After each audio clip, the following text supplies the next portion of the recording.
Welcome to एएडू।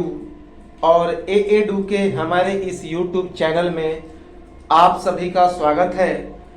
देखिए, मध्यकालीन भारत के इतिहास को हम लोग पढ़ रहे थे और मध्यकालीन भारत के इतिहास में हम लोग मुगल साम्राज्य को पढ़ रहे थे और मुगल साम्राज्य में हम लोगों ने जहांगीर को समाप्त किया, यानी कि मुगल साम्राज्य के 4 प्रमुख शासक बाबर, उसका पुत्र हुमायूं, उसका पुत्र अकबर और उसका पुत्र जहांगीर, इन चारों के बारे में हमने पूरा डिटेल में देख लिया।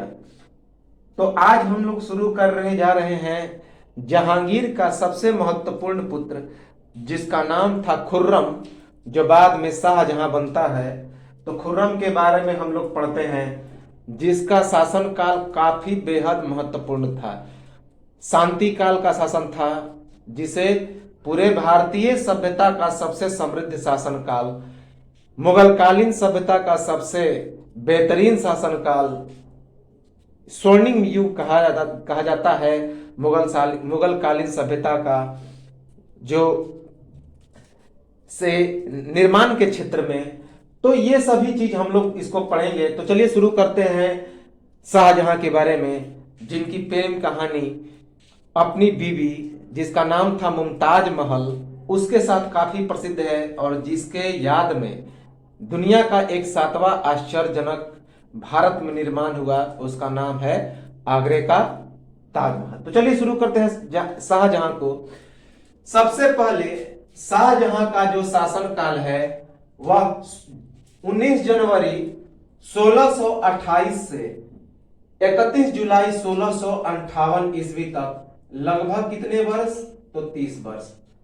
तो 19 जनवरी 1628 ईस्वी से 19 जनवरी 1628 ईस्वी से 31 जुलाई 1658 ईस्वी तक शाहजहां का शासनकाल रहता है, लगभग 30 वर्ष। कितना दिन?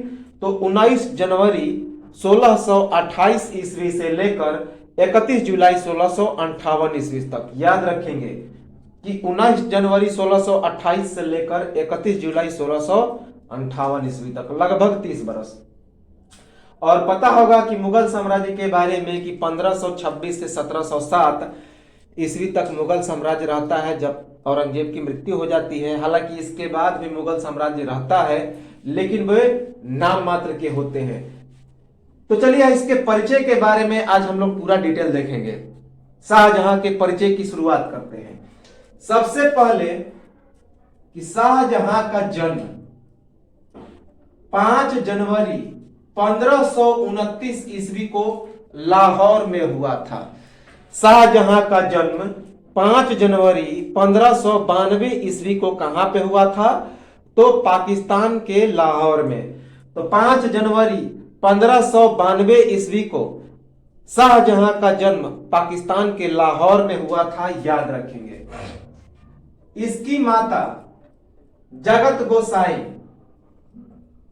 या फिर जोधाबाई, जो राजा उदय सिंह की पुत्री थी। कहां का राजा था? तो जोधपुर का राजा। तो शाहजहां की माता का नाम जगत गोसाई या फिर जोधाबाई, जो जोधपुर के राजा उदय सिंह की पुत्री थी। उदय सिंह को पराजित कौन करता है? तो इसका पिता जहांगीर, और उसके बाद जगत गोसाई जो उसकी पुत्री थी उससे विवाह करता है।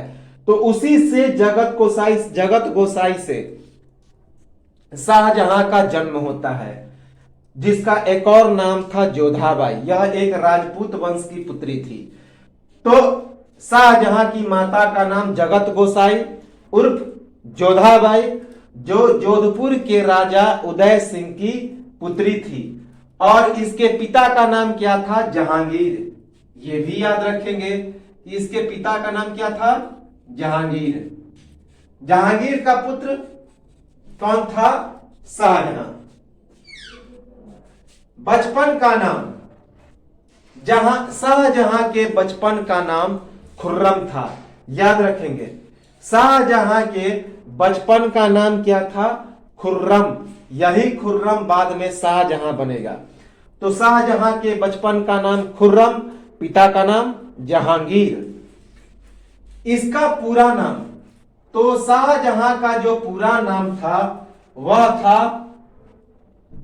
अल आजाद अबुल मुजफ्फर साहब उद्दीन मोहम्मद खुर्रम। तो याद रखेंगे कि खुर्रम का पूरा नाम क्या था, तो खुर्रम का पूरा नाम था अल आजाद अबुल मुजफ्फर साहब उद्दीन मोहम्मद खुर्रम। याद रखेंगे कि खुर्रम का जो पूरा नाम था अल आजाद अबुल मुजफ्फर साहब उद्दीन मोहम्मद खुर्रम। काफी टेढ़ा नाम है, तो याद रखेंगे आप लोग कि खुर्रम का पूरा नाम था अल आजाद अबुल मुजफ्फर साहब उद्दीन मोहम्मद खुर्रम। विवाह, तो 10 मई 1612 ईस्वी को 20 बरस 3 माह की उम्र में 19 बरस 1 माह की अर्जुमंद बानो, जो सौतेली माता नूरजहां के भाई आसफ खां की पुत्री थी, याद रखेंगे, उससे इसका विवाह होता है। किसका, तो शाहजहां का। तो पूछा जाएगा कि शाहजहां की शादी किससे हुई थी, तो शाहजहां की शादी जो हुई थी वह अर्जुमंद बानो बेगम से हुई थी। यह जो अर्जुमंद बानो बेगम थी वह नूरजहां के भाई, नूरजहां कौन थी, तो शाहजहां की सौतेली माता थी। तो नूरजहां के भाई आसफ खां की पुत्री थी। तो याद रखेंगे कि इसका जो विवाह हुआ था 10 मई 1612 ईस्वी को हुआ था। उस समय शाहजहां का उम्र 20 बरस 3 माह था और अर्जुमंद बानो बेगम का उम्र 19 बरस 1 माह था। और यह जो अर्जुमंद बानो बेगम थी, यह शाहजहां की सौतेली माता नूरजहां के भाई आसफ खां की पुत्री थी। तो याद रखेंगे कि इसका जो विवाह हुआ था शाहजहां का 10 मई 1612 ईस्वी को हुआ था। उस वक्त शाहजहां की उम्र 20 वर्ष 3 माह थी, जबकि उसकी पत्नी जिसका नाम था अर्जुमंद बानो बेगम, उसकी उम्र 19 वर्ष 1 माह थी। और यह जो अर्जुमंद बानो बेगम थी वह नूरजहां के भाई आसफ खां की पुत्री थी। नूरजहां कौन था, नूरजहां कौन थी, तो शाहजहां की सौतेली माता थी, अर्थात जहांगीर की पत्नी थी। 1611 ईस्वी में अर्जुमंद बानो बेगम को मलिकाए जमानी की उपाधि दी। किसके द्वारा, शाहजहां द्वारा। आगरा के मीना बाजार में पहली बार देखा जो बला की खूबसूरत थी। तो याद रखेंगे 1611 ईस्वी में सबसे पहले शाहजहां ने किसको देखा था, तो अर्जुमंद बानो बेगम को 1611 ईस्वी में देखा था। कहां पे देखा था, तो आगरा के सबसे व्यस्त बाजार मीना बाजार में देखा था। और चूंकि वह बहुत ही बला की खूबसूरत थी और उसकी खूबसूरती पर शाहजहां दीवाना हो गया था, इसी कारण उसका नाम क्या रखा, तो मलिकाए जमानी।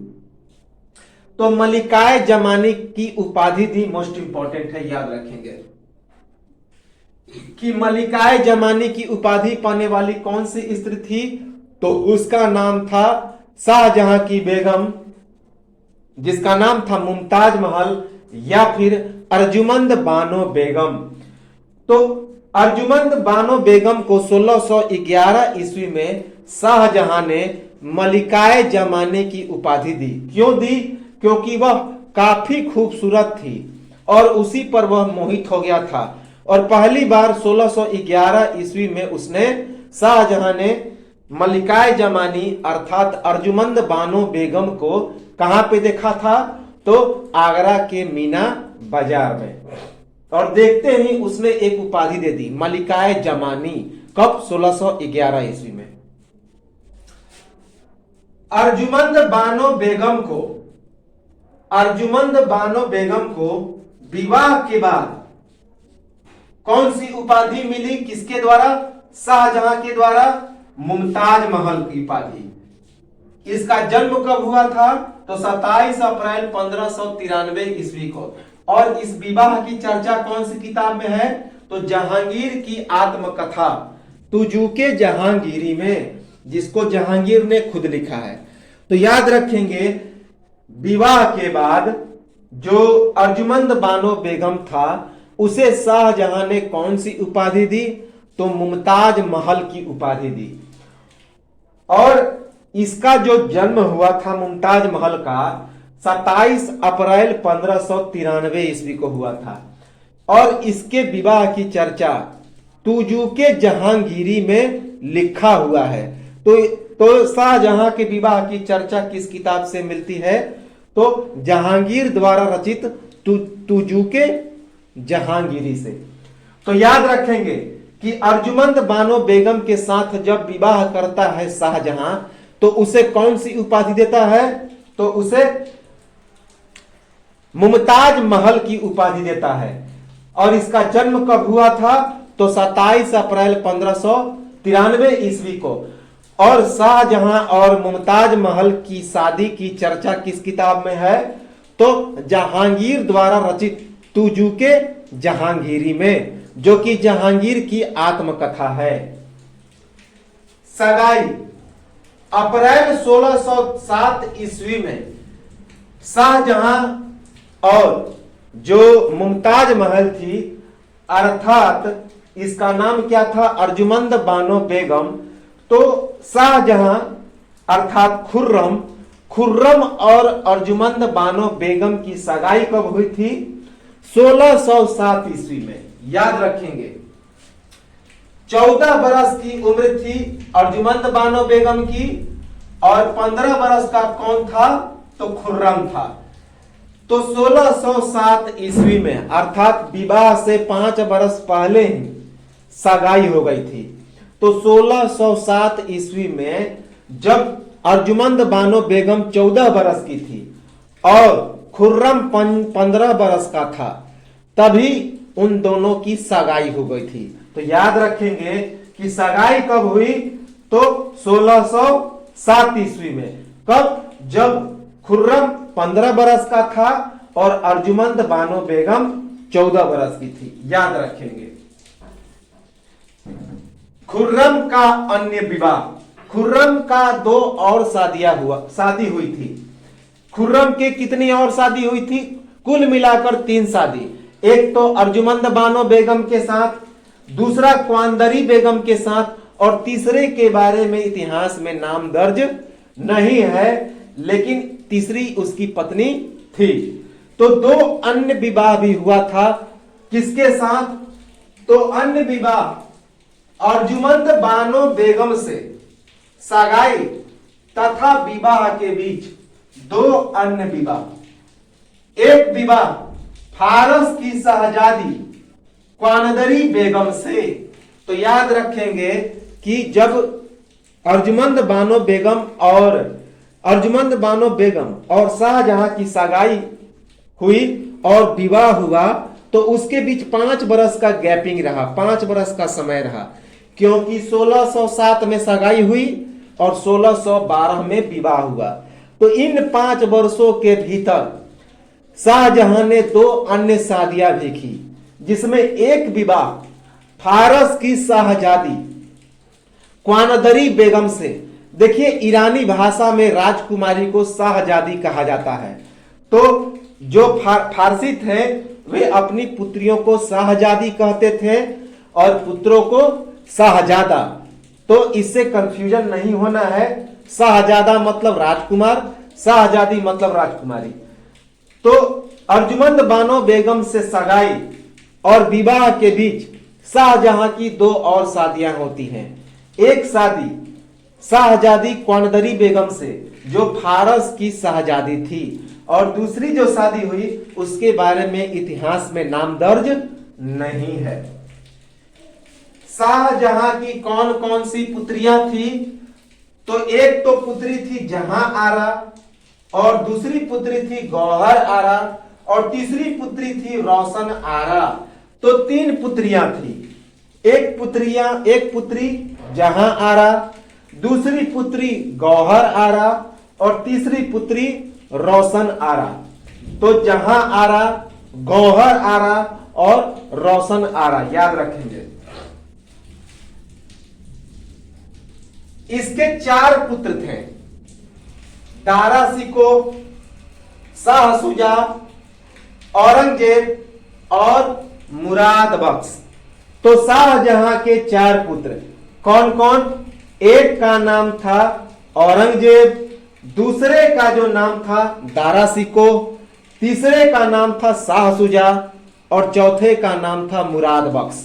तो याद रखेंगे कि 3 पुत्रियां गौहर आरा, रोशन आरा और जहां आरा, जबकि 4 पुत्र दारा शिको, औरंगजेब, शाह शुजा और मुराद बख्श। लेकिन केवल इतने ही पुत्र नहीं हुए, और शाहजहां के कुल 14 पुत्र एवं पुत्रियां हुए, जिनमें 6 की मृत्यु हो गई, और जो बचे 6, 7 या 8 उन्हीं की चर्चा है। तो एक पुत्र जो हुआ था वह क्वानदरी बेगम से हुआ था, और उसे उसने फारस में ही छोड़ दिया था, जिसका इतिहास में चर्चा नहीं है। तो कुल 13 बच्चों की चर्चा है, जिसकी हम लोग चर्चा अभी कर रहे हैं। तो कुल बच्चे, पुत्र एवं पुत्रियां मिलाकर 14, जिसमें 6 की मृत्यु हो चुकी होती है। सबसे पहला मार्च 1613 ईस्वी में हुरुन्निसा का जन्म होता है। यह शाहजादी थी, अर्थात पुत्री थी, जिसकी 3 बरस के बाद ही मौत हो जाती है। तो 6 की मृत्यु हो जाती है, जिसमें मार्च 1613 ईस्वी में जन्मी एक शाहजादी हुरुन्निसा, जिसकी 3 बरस बाद अर्थात 1616 ईस्वी में मृत्यु हो जाती है। सितंबर 1619 में जन्मे एक शाहजादा अर्थात पुत्र उमैद बख्श की 3 बरस बाद अर्थात 1622 ईस्वी में मृत्यु हो जाती है। तो सितंबर 1619 ईस्वी में जन्मे उमैद बख्श नामक शाहजादा की 3 बरस बाद अर्थात 1622 ईस्वी में मृत्यु हो जाती है। जून 1621 ईस्वी में जन्मे एक शाहजादी जिसका नाम था सुरैया बानो। तो जून 1621 ईस्वी में जन्मे शाहजादी सुरैया बानो की 7 बरस के बाद मृत्यु हो जाती है, अर्थात 1628 ईस्वी में। तो 1621 ईस्वी में जन्मे एक पुत्री अर्थात शाहजादी, उसकी मृत्यु 1628 में होती है। उसका नाम था सुरैया बानो। उसके बाद मई 1628 ईस्वी में जन्मे शाहजादी दौलत अफजा की 1 बरस के बाद मौत। तो मई 1628 ईस्वी में एक पुत्री का जन्म हुआ, उसका नाम था शाहजादी दौलत खान। याद रखेंगे। तो 1628 ईस्वी में जन्मी शाहजादी दौलत खां की दौलत अफजा की 1 बरस बाद अर्थात 1629 ईस्वी में मृत्यु हो जाती है। 1622 ईस्वी में जन्मे एक पुत्र अर्थात शाहजादा का जन्म हुआ, और जन्म के साथ ही उसकी मृत्यु हो जाती है। तो 1622 ईस्वी में एक पुत्र का जन्म होता है शाहजहां का, और जन्म के साथ ही उसकी मृत्यु हो जाती है 1622 ईस्वी में। नवंबर 1626 ईस्वी में जन्मे एक पुत्र जिसका नाम था लुक्तल्ला। तो 1626 ईस्वी में जन्मे एक शाहजादा अर्थात पुत्र जिसका नाम था लुक्तल्ला, उसकी 2 बरस बाद अर्थात 1628 ईस्वी में मृत्यु हो जाती है। और अप्रैल 1630 ईस्वी में जन्मे एक पुत्री हुसैन आरा की मृत्यु हो जाती है। कब? 1630 ईस्वी में ही 7 महीने के बाद। तो ये तो थे उसके पुत्र एवं पुत्रियां जिनकी मौत हुई। तो कौन कौन से पुत्र एवं पुत्रियों की मौत हुई? तो सबसे पहले 6 की मृत्यु हुई। 14 में से 6 लोग मर जाते हैं, जिसमें मार्च 1613 ईस्वी में जन्मी एक शहजादी हुरुलनिसा की 3 बरस के बाद मृत्यु हो जाती है, अर्थात 1613 ईस्वी में। सितंबर 1619 ईस्वी में जन्मे एक शहजादा अर्थात पुत्र उमैद बख्श की 3 बरस बाद अर्थात 1622 ईस्वी में मृत्यु हो जाती है। जून 1621 ईस्वी में जन्मी एक शहजादी अर्थात पुत्री सुरैया बानो की 7 बरस बाद अर्थात 1628 में मृत्यु हो जाती है। 1622 ईस्वी में जन्मे एक पुत्र अर्थात शहजादा, जिसका उस शहजादा नामकरण से पहले ही जन्म के समय उसकी मृत्यु हो जाती है। नवंबर 1626 ईस्वी में जन्मे एक शहजादा अर्थात पुत्र लुब्तुल्लाह की 2 बरस बाद अर्थात 1628 ईस्वी में मृत्यु हो जाती है। मई 1628 ईस्वी में जन्मे एक शहजादी अर्थात पुत्री, जिसका नाम था दौलत अफजा की 1 बरस बाद अर्थात 1629 ईस्वी में मृत्यु हो जाती है। और सबसे अंत में 1630 ईस्वी में जन्मे एक पुत्री अर्थात शहजादी हुसैन आरा की उसी साल 1630 ईस्वी में 7 महीने के बाद मृत्यु हो जाती है। तो ये तो थे मरे हुए बच्चे। जो जिंदा बच गए उनमें कौन कौन से जिंदा बचे? तो सबसे पहले शहजादी जहां आरा, तो पुत्री जहां आरा, जिसका जन्म अप्रैल 1614 ईस्वी में 1614 ईस्वी में हुआ। उसके बाद दारा सिको, इसका जन्म मार्च 1615 ईस्वी में हुआ। इसके बाद शाह सुजा, इसका जन्म जुलाई 1616 ईस्वी में हुआ। शाहजादी रोशन आरा, इसका जन्म सितंबर 1617 ईस्वी में हुआ। औरंगजेब, इसका जन्म 6 नवंबर 1618 ईस्वी में हुआ। मुराद बख्श, इसका जन्म सितंबर 1624 ईस्वी में हुआ। और गौहर आरा, जिसका जन्म जून 1631 ईस्वी में हुआ। तो इस प्रकार जो जिंदा बच्चे बचे उनमें कौन कौन से बच्चे जिंदा बच गए? तो सबसे पहले शाहजादी जहां आरा, तो शाहजादी जहां आरा जिसका जन्म अप्रैल 1614 ईस्वी में हुआ था। उसके बाद दारा सिको, इसका जन्म मार्च 1615 ईस्वी में हुआ था। शाह सुजा, इसका जन्म जुलाई 1616 ईस्वी में हुआ था। शाहजादी रोशन आरा, इसका जन्म सितंबर 1617 ईस्वी में हुआ था। औरंगजेब, इसका जन्म 6 नवंबर 1618 ईस्वी को हुआ था। और मुराद बख्श, इसका जन्म सितंबर 1624 ईस्वी में हुआ था। जबकि शाहजादी गौहर आरा, इसका जन्म जून 1631 ईस्वी में हुआ था। तो ये सभी बच्चे जिंदा बच गए और आगे शासन करेंगे। जो सबसे इसमें महत्वपूर्ण था वह औरंगजेब और दारा सिको, लेकिन शासक बनता है अगला औरंगजेब। राज्याभिषेक, तो राज्याभिषेक कब हुआ शाहजहां का? 24 फरवरी 1628 ईस्वी को। 24 फरवरी 1628 ईस्वी को शाहजहां का राज्याभिषेक होता है। और इसकी उपाधि क्या मिलती है राज्याभिषेक के समय? अबुल मुजफ्फर शहाबुद्दीन मोहम्मद साहिब किरण रुसानी की उपाधि के साथ। तो राज्याभिषेक के समय जो शाहजहां था वह कौन सी उपाधि लेकर राज्याभिषेक करता है? तो अबुल मुजफ्फर शहाबुद्दीन मोहम्मद साहिब किरण रुसानी, याद रखेंगे। कौन सी उपाधि राज्याभिषेक के समय? सबसे पहले राज्याभिषेक 24 फरवरी 1628 ईस्वी को इसका राज्याभिषेक होता है। और इसको उपाधि कौन सी मिलती है? तो अबुल मुजफ्फर साहबुद्दीन मोहम्मद साहिब किरण रुसानी, अबुल मुजफ्फर साहबुद्दीन मोहम्मद साहिब किरण रुसानी, याद रखेंगे। इसके विश्वसनीय समर्थक कौन थे? तो सबसे पहले नूरजहां, जो इसकी सौतेली माता थी, सॉरी नूरजहां जो थी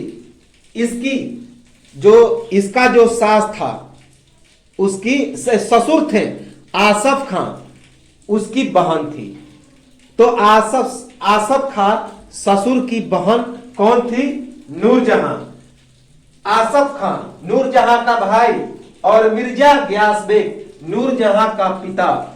तो याद रखेंगे, यह जो इसका सबसे विश्वसनीय समर्थक था शाहजहां का, वह 3 लोग था।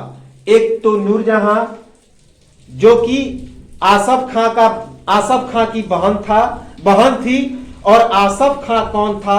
तो शाहजहां का ससुर था। और नूरजहां की पिता मिर्जा गयास बेग, जिसे एतमादुद्दौला की उपाधि किसने दी थी? जहांगीर ने। तो नूरजहां, आसफ खां और मिर्जा गयास बेग ये शाहजहां के विश्वसनीय समर्थक थे, अर्थात इन तीनों पे पूरा विश्वास करता था कौन? शाहजहां। जून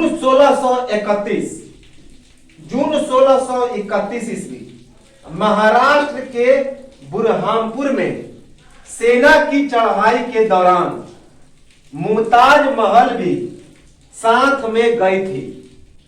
वहीं पर 14वें पुत्र का जन्म होता है। जन्म के समय 30 घंटा की प्रसव पीड़ा के दौरान 38 से 39 वर्ष की उम्र में मुमताज महल की मौत हो जाती है। मुमताज महल की मौत पर गम में शाहजहां द्वारा पूरे साम्राज्य में शोक का ऐलान, पूरे मुगल साम्राज्य में पूरे 2 बरस तक मौत का गम मना। मुमताज महल से बेइंतहा मोहब्बत करने के कारण शाहजहां द्वारा उसकी याद में आगरा में ताजमहल का निर्माण मोस्ट इंपॉर्टेंट है, याद रखेंगे। देखिए 1631 ईस्वी में जो शाहजहां था, महाराष्ट्र के बुरहानपुर के अभियान पर गया हुआ था। साथ वह जहां भी जाता तो अपनी बेगम मुमताज महल को जरूर ले जाता था, क्योंकि वह मुमताज महल से बेइंतहा मोहब्बत करता था। तो मुमताज महल लगातार जो है वह बच्चे को जन्म देती रह गई। तो जून 1631 ईस्वी में जब वह महाराष्ट्र के बुरहानपुर के अभियान पर गया था, तो उसके साथ मुमताज बेगम भी गई थी, अर्जुमंद बानो बेगम भी गई थी। तो उसी दरमियान उससे 14वें पुत्र का जन्म हुआ, लेकिन चूंकि लगातार बच्चे जन्म देने के कारण वह प्रसव पीड़ा को सहन नहीं कर सकी। तो 14वें पुत्र को जन्म देने के बाद 30 घंटे तक उसे प्रसव पीड़ा हुआ। इसी प्रसव पीड़ा, असहनीय प्रसव पीड़ा के दौरान 38 से 39 वर्ष की उम्र में जो अर्जुमंद बानो बेगम थी, अर्थात मुमताज महल थी, उसकी इसी प्रसव पीड़ा के दौरान मौत हो जाती है। और इस मौत से इतना गमगीन हुआ शाहजहां कि उसने उसके मौत पर पूरे साम्राज्य में शोक का ऐलान कर दिया, और पूरे मुगल साम्राज्य में पूरे 2 बरस तक मौत का मातम मना, मौत का गम मना। और इसी चूंकि मुमताज महल से बेइंतहा मोहब्बत करता था, तो उसी की याद में, उसी के कहने पर एक ताजमहल का निर्माण किया, आगरा के ताजमहल का। चूंकि मरते वक्त जो मुमताज बेगम थी, उसने शाहजहां से कहा था कि आप एक ऐसी चीजों का निर्माण कीजिए जो हमारी मोहब्बत को जिंदा रखे, जो दुनिया में ऐसा कोई न बनाए। तो इसी कारण 20 बरस लगा ताजमहल को बनाने में, और उसने एक नायाब नमूना बनाया। आगरे का ताजमहल 20 बरस के बाद उसका निर्माण हुआ, और यह जो ताजमहल था, यह ताजमहल शाहजहां और मुमताज की प्रेम कहानी की याद दिलाता है, उनकी मोहब्बत का एक दास्तान है। तो याद रखेंगे कि जून 1631 ईस्वी में महाराष्ट्र के बुरहानपुर में जब सेना की चढ़ाई के दौरान मुमताज महल भी साथ गई थी, किसके साथ? शाहजहां के साथ। वहीं पर 14वें पुत्र का जन्म होता है। 30 घंटे की प्रसव पीड़ा के दौरान 38 से 39 वर्ष की उम्र में मुमताज बेगम की मौत हो जाती है। मुमताज महल की मौत पर गम में शाहजहां द्वारा पूरे साम्राज्य में शोक का ऐलान किया जाता है। पूरे मुगल साम्राज्य में पूरे 2 बरस तक मौत का गम मना। मुमताज महल से बेइंतहा मोहब्बत करने के कारण शाहजहां द्वारा उसकी याद में आगरा में ताजमहल का निर्माण किया गया। तो यह याद रखेंगे। इस्लाम धर्म के प्रति कट्टर समर्थक था, याद रखेंगे, एवं धर्मान, और अपने इस्लाम धर्म के प्रति अंधा था। उसके बाद सुन्नियों के प्रति पक्षपाती तथा शियाओं के प्रति अनुदार और हिंदुओं के प्रति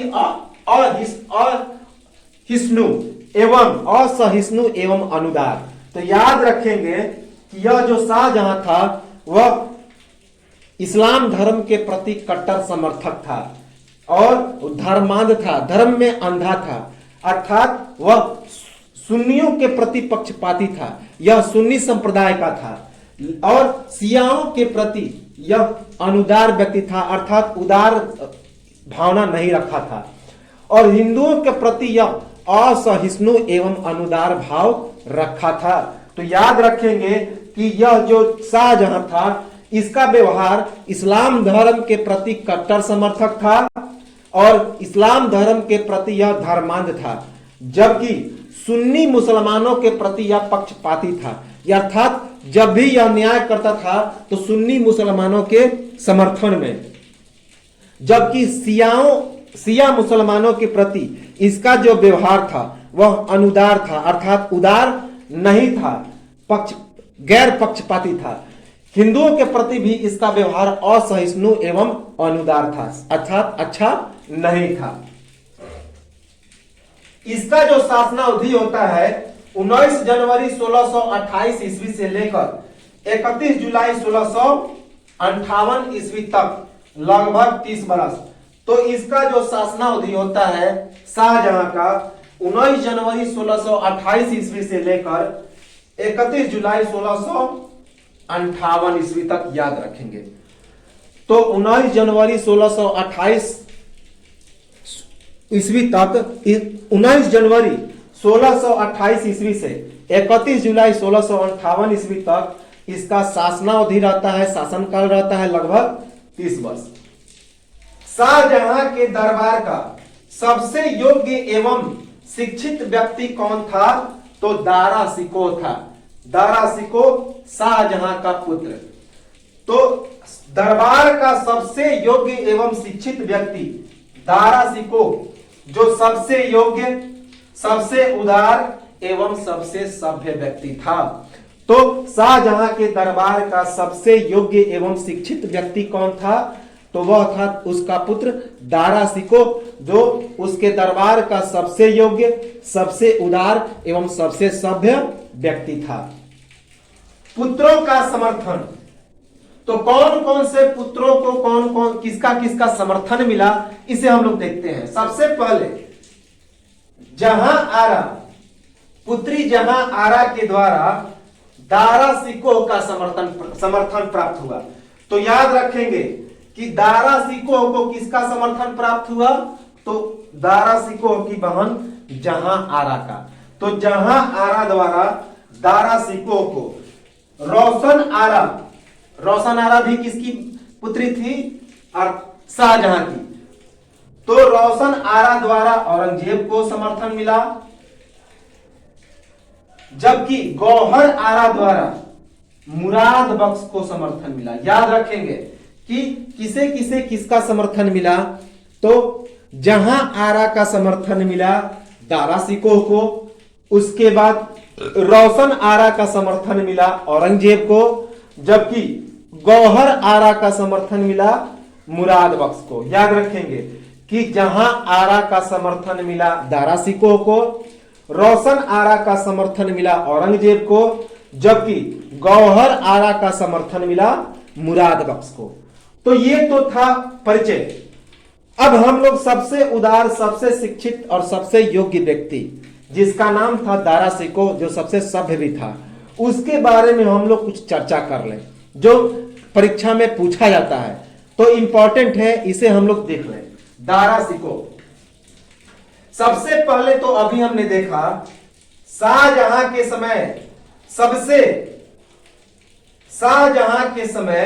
सबसे शिक्षित, योग्य, विद्वान, उदार एवं सभ्य व्यक्ति।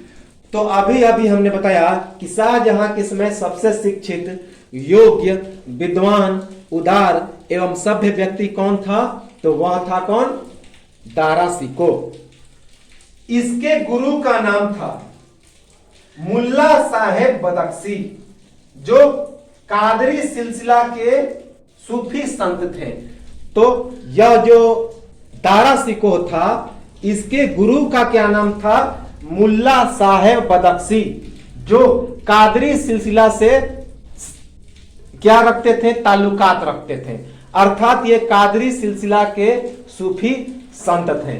तो दारा शिकोह के गुरु का नाम मुल्ला साहेब बदख्शी, जो कादरी सिलसिला के समर्थक थे, कादरी सिलसिला के सूफी संत थे। याद रखेंगे शाहजहां द्वारा उत्तराधिकारी घोषित कर शाह बुलंद की उपाधि, इसके बाद उत्तराधिकार युद्ध प्रारंभ हो गया। तो शाहजहां दारा शिकोह को उत्तराधिकारी घोषित करता है। जैसे ही उत्तराधिकारी घोषित करता है, तो शाहजहां के पुत्रों के बीच उत्तराधिकार के लिए उत्तराधिकार का युद्ध प्रारंभ हो जाता है, अर्थात गद्दी के लिए, कि शाहजहां के बाद अगला जो उत्तराधिकारी होगा हम होंगे। इसके लिए उत्तराधिकार का युद्ध प्रारंभ हो जाता है। कब? जब शाहजहां दारा शिकोह को उत्तराधिकारी घोषित कर शाह बुलंद इकबाल की उपाधि देता है।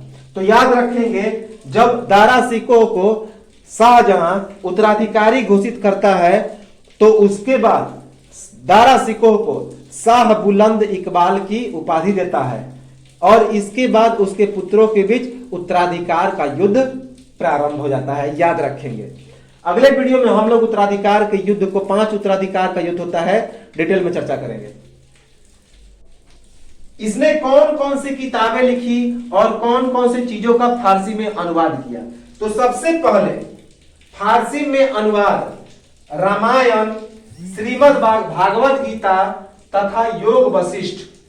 तो दारा शिकोह ने श्रीमद् भागवत गीता, रामायण तथा योग वशिष्ठ का फारसी में अनुवाद किया। याद रखेंगे, किस किस का फारसी में अनुवाद किया? तो रामायण, श्रीमद् भागवत गीता तथा योग वशिष्ठ। उर्दू में अनुवाद, याद रखेंगे कि उर्दू में भी अनुवाद किया था कुछ किताबों का, जैसे 52 उपनिषदों का सर्रे अकबर या सर्रे असरार के नाम से उर्दू में अनुवाद किया था।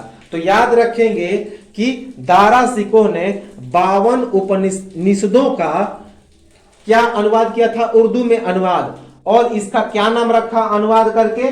सर्रे अकबर या सर्रे असरार। तो याद रखेंगे 52 उपनिषदों का और उर्दू में अनुवाद किया कौन? दारा शिकोह ने, और उन सब का नाम रखा सर्रे अकबर या सर्रे असरार। याद रखेंगे। उसकी कुछ अन्य रचनाएं भी है, दारा शिकोह द्वारा कुछ अन्य रचनाएं भी हैं। जैसे, तो कुछ अन्य रचनाओं में जैसे कि मजमूल बहरीन, यह उसकी मूल रचना है जो उसके दार्शनिक सिद्धांत पर आधारित है। तो मजमूल बहरीन दारासिकोह की मूल रचना है और यह एक दार्शनिक सिद्धांत है।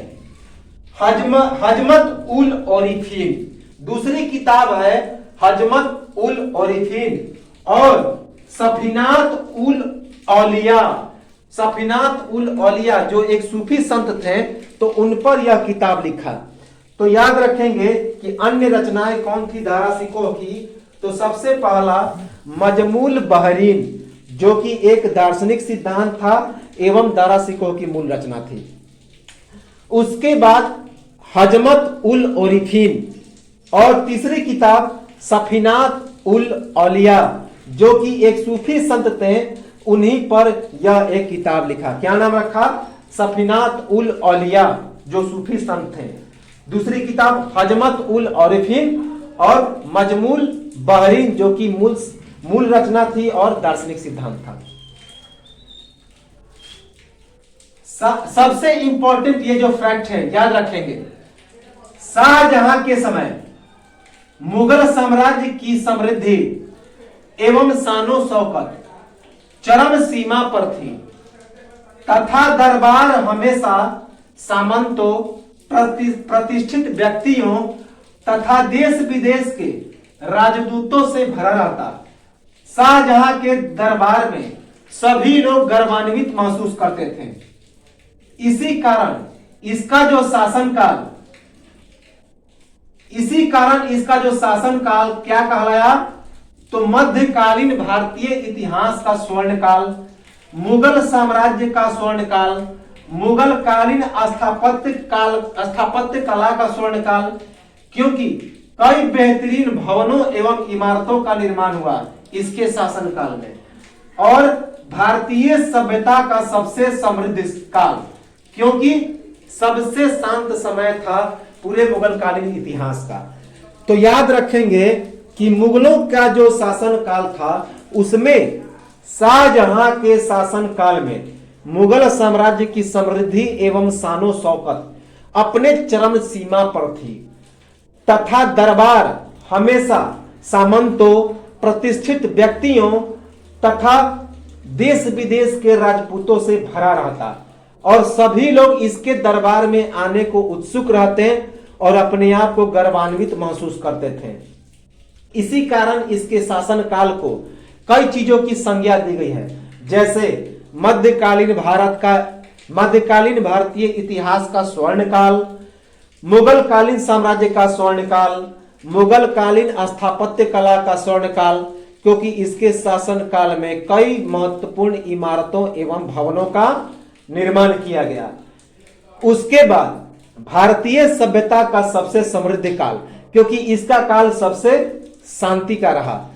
तो याद रखेंगे कि शाहजहां के शासन काल में मुगल साम्राज्य की समृद्धि एवं शानो शौकत चरम सीमा पर थी तथा दरबार हमेशा सामंतों, प्रतिष्ठित व्यक्तियों तथा देश विदेश के राजदूतों से भरा रहता, क्योंकि और शाहजहां के दरबार में सभी लोग गर्वान्वित महसूस करते हैं। इसी कारण इसके शासनकाल को मध्यकालीन भारतीय इतिहास का स्वर्णकाल, मुगल कालीन साम्राज्य का स्वर्णकाल, मुगल कालीन स्थापत्य कला का स्वर्णकाल, और क्योंकि कई बेहतरीन भवनों एवं इमारतों का निर्माण हुआ था, जबकि भारतीय सभ्यता का सबसे समृद्ध काल, क्योंकि इसका समय काफी शांतिपूर्ण था।